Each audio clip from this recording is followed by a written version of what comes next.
So it's been a while, but we're back with another gear-based video for Marvel's Avengers. We have patch 2.3 coming before the end of the month. With that particular patch, we've got various changes to existing gear sets that are in the game. Now, if you follow the channel, you know I normally do my infographics for gear sets. So what I've done is I've used the latest blog post we have and the previous templates and infographics I had for the gear sets, and I've combined them so we can actually see what the sets will look like prior to the patch actually coming out, and that way it lets you know where you want to go to farm and if it's actually worth farming the gear sets.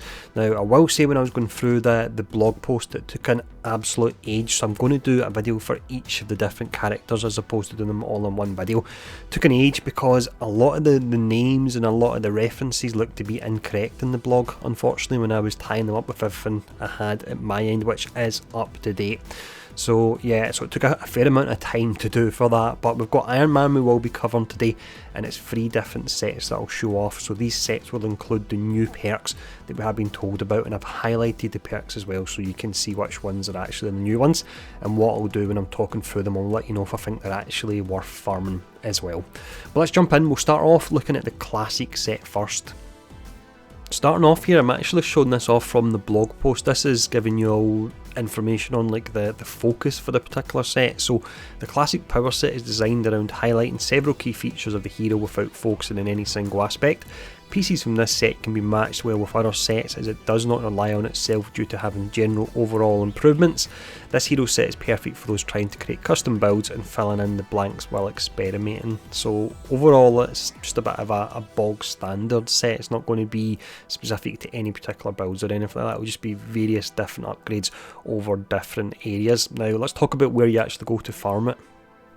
So we have the blog post once again here. What I'll do, rather than reading it all out, is I'll just say that when you're looking to farm the classic set, your location is your hives and also your elite villain sectors as well, and there will be a weekly elite villain sector mission that allows you to get 2 drops rather than 1, and it will have a chance of an exotic piece. We don't actually know if the perks will change on the exotic piece, because generally the third perk down in a legendary is random, whereas on an exotic it can normally be set, so we don't actually know anything about that, and if I do find out I will let you know. But that's where you actually go to farm it. So let's look at the new infographic I have now. So you can see the infographics are very similar to the old ones. Here at the top I've got the name of the set, so it's a classic set. You get it from your hives and your villain sectors. Stat wise, the first 3 pieces, your first 3 slots, there's no change on the stat distribution, but on your slot 4, your heroic one, previously that could only roll Precision, Valor and Resolve. It's now Precision, Might, Valor and Resolve, so that is an improvement. If you've got a melee build, then you can get Might on this particular slot. The new perks, and that's the only ones I'll talk about, I won't talk about all of them. The new perks, I've got 3 little stars either side of the name, so you can quickly see which ones have changed. So looking at the melee slot 1 here, you've got Hulkbuster Impulse, increases Hulkbuster stun damage. Personally, I'll just say straight away, like a perk like that, I don't think it's worth waiting 18 months for, as long as we have for perk changes such as that.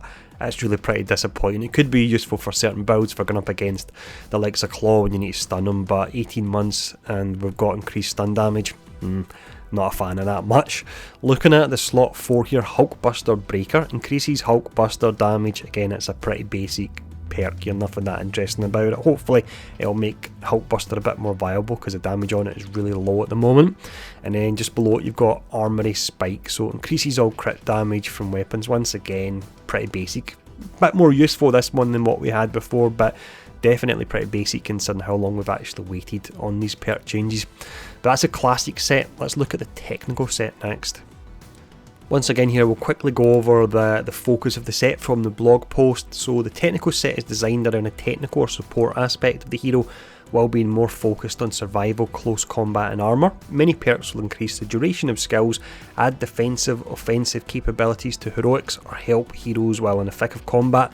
This set has gotten a huge overhaul with new perks for heroes to help meet this intent. This set is definitely more interesting than the last one. The classic set, without a doubt, is disappointing. This one's a little bit better.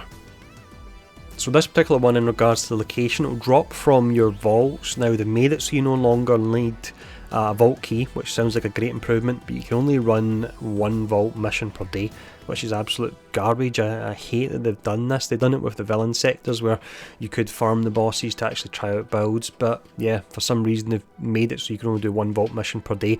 You will have an elite vault mission that appears weekly as well, but yeah, that's where you farm it, but overall I'm not a fan of this change at all. So it's 4 new perks we have here. The first one is on your melee slot 1, it's Lethal Supercharge. With this it provides supercharge energy, heroic energy and willpower when defeating enemies with light power attacks. I'm assuming that supercharge energy is just a new name for intrinsic energy. On Iron Man, this is far too niche. It would be nice if it was maybe on all melee attacks or all light or all heavy, but for it to be specifically light power attacks, it's just far too niche, really disappointing. The next one we have is your ranged one, and I'm assuming it's a third perk down that changes, it's not clear from the blog post. But this one is Supercharged Safeguard, so increased armour based on amount of intrinsic energy. You don't have a way of increasing your intrinsic energy pool, and I really like the idea of being able to stack a particular energy or intrinsic resource and gain a buff based on the back of it, but you don't have a way to do this in the game. So I'm assuming the amount of armour you'll get will be based on how much intrinsic energy you have at a time, because obviously it goes up or down depending on whether or not you're using weapons. So I need to see more on this, but again, it doesn't really look that great, to be honest.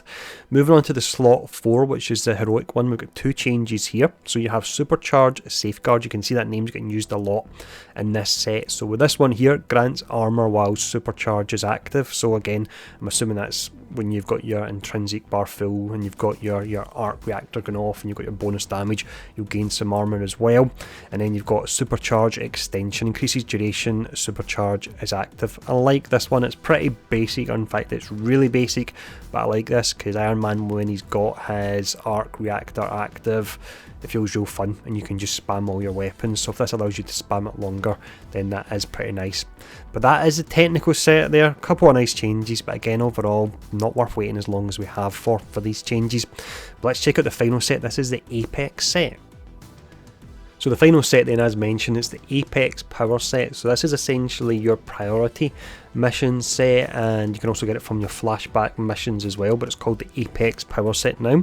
So it states down the bottom, the intent of this set is to excel at a single aspect in the hero's kit, be that power attacks or group attacks. Many of the perks are set up to stack on top of each other to make that specific ability powerful at the cost of adding little to other abilities, kind of like a glass cannon. So let's check out this set.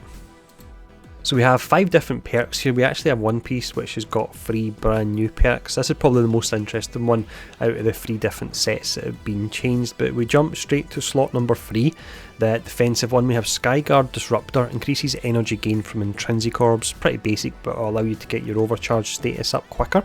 On Iron Man, that replaced previously you used to have your Jarvis barrier on dodge. So I think it's probably 50-50 in regards to which one you would probably rather have here. But the next one is the final one down for the slot 3 is Lethal Nimble Overdrive. So gain supercharge for a brief duration after defeating enemies with a light attack or perfectly evading an attack.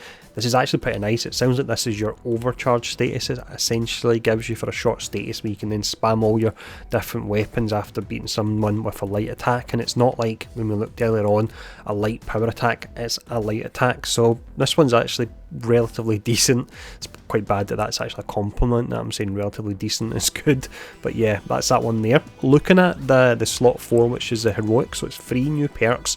You've got Electron Shunt, so extra intrinsic energy when parrying enemy attacks. Rampant Spike, increases crit damage while overcharged. And then Arc Overload Assistance, grants a second Arc Overload charge. I do like that one. So overall you can see without a doubt there is a theme. I like the idea of there being themes with sets. I would just like to see things a little bit more exciting in regards to the perks and how they're changing. But that is all the new perks that we've actually got for Iron Man so far. Once they go live, and if I can get screenshots of them, and if there's anything that's changed or anything that's incorrect in these infographics, I will look to update them. But let me know in the comments below which hero you want to see next. It takes a fair amount of time to do them because the blog post is a bit all over the place and there's a lot of looks to be mistakes in it from what I can actually tell. So it takes a fair amount of time. So let me know who you'd like to see next. And really, thanks as always for tuning in. Stay safe, and I'll see you all again soon.